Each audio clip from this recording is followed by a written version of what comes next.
Alright everyone, how you all doing? I'm Fiester here, and today we have RTX 4090 PCB layout has been published by NVIDIA here, and today we're gonna look into the video course article here, and if you look into it, it's the same PCB layout as you can see. There are some small changes, like it's coming with 23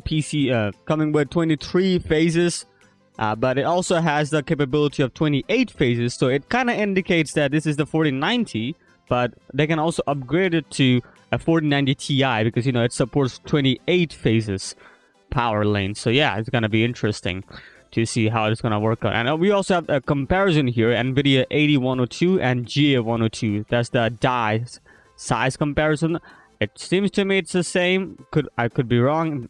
It can be different, but just looking at it, it's kind of similar. Like if you look into it, there are some changes, some small changes, not a big deal, but yeah, it looks identical. And if you look into the die size here, as I said, I was wrong. Die size is 608 millimeters square versus GA102 628 millimeters square. So yeah, there are differences. Obviously, the node is different. TSMC 4 nanometer versus Samsung 8 nm.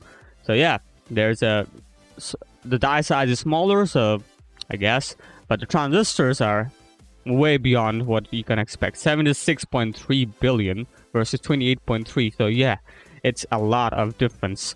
Still, we can't really see it in a naked eye, obviously. And next up, we have something interesting. RTX 3060 has been spotted with a GDDR6X memory. And if you look into the Lenovo shop here, it's right here. That's the Lenovo NVIDIA GeForce RTX 3060 12 gigs coming with GDDR6X memory. That's right.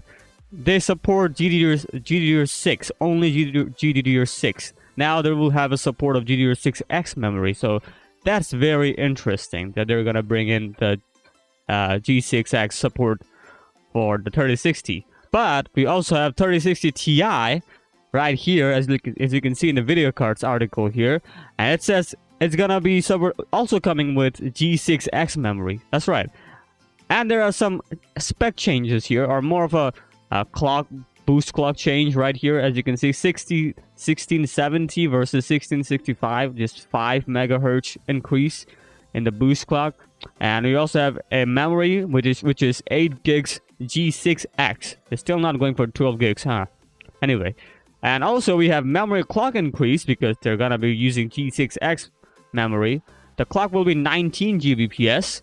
And the bandwidth is also going very high, 608 GB per second. So it's higher than 3070 right here, if you look into it. So I don't know how this is going to perform. Probably a little bit better. Don't know, but yeah, the faster memory, so it's kind of useful. So yeah, 3060 and 3060 Ti, both of them are coming with G6X memory. That's really strange that they're coming right now, Very strange. And lastly, we have not too much, but we have Enermax PSU calculator that has something interesting, and this is the calculator I've got. It's kind of buggy, as you can see, like the screen is tearing apart for some reason. But anyway, if you look into it, when I choose video cards AMD, and I have an option for AMD's latest 7950 XT, 7900, 7800 XT, 7700 XT. Yeah, that's right. So these has been listed in this calculator, and when I choose the AMD RX 7950 XT, it shows me a power supply of 538 PSU wattage. Just the minimum wattage recommendation. Only choosing the video cards, of course. The video card here, this one. If I choose 7900 XT and click calculate, it's gonna give me 446. So a bit lower. Interesting. And if I go with 7800 XT here, it's going to give me 416 watts. That's the PSU wattage. Again, this is very rough calculation, I believe, but they do have a calculation, Enermax. So is that hinting that it's going to be this around this kind of power level? Maybe. Who knows? If I choose 7700 XT, we get 314 watts. So yeah, interesting here that they are giving me the power levels or the minimum PSU wattage recommendation, yeah, interesting. They also have NVIDIA cards here, and yeah, the 4090 is here, and if I calculate that, it's gonna be very high. 569, the highest ever, basically. So yeah, there we go. We have Enermax providing the power supply calculator for even for the unreleased AMD cards here. So that's very interesting. Oh, that is it for today. Nothing really interesting. Just some recommendation power levels for the new AMD unreleased cards. That's really interesting. What do you think about those cards? They're kind of efficient compared to Nvidia. I just shown you, and if you want to look into it, look in the link in the description here. You can also see the calculation. You can also put your own system here because there was options.